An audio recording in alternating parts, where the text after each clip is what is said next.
And we are all aligned in terms of how we take this forward. So what are some of the, just to sum up one or two issues that then would help us to progress this conversation. I can't overemphasize the fact that we need to be much more coordinated than we are. Of course, we are doing well, but it is possible to do much more than we are doing in terms of the coordination. Now, quickly, we will be sharing the report, just like Saka had said, and also with the top priorities and how we have broken down the various recommendations from the task force report, particularly the ones that do not need us to have further conversation, the 22 recommendations.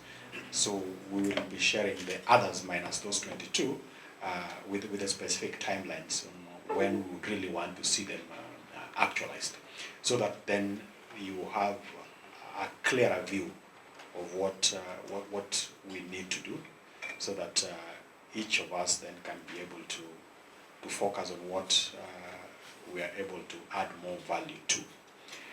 Then, broadly, we have also shared what the key priorities are for the ministry.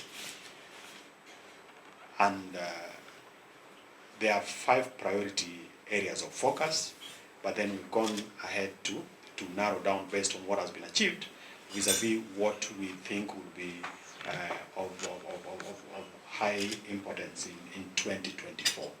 Again, that would help us to progress the interaction.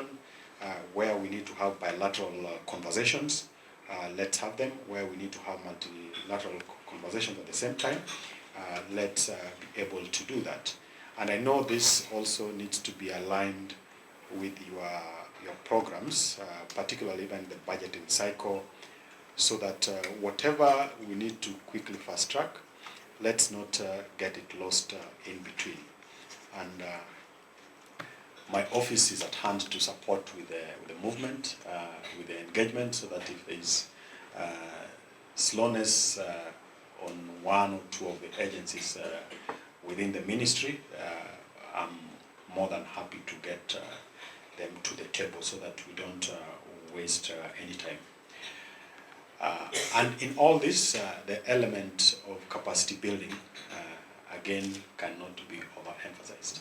We continue to appreciate the level of capacity building that we've been able to achieve working with you as partners.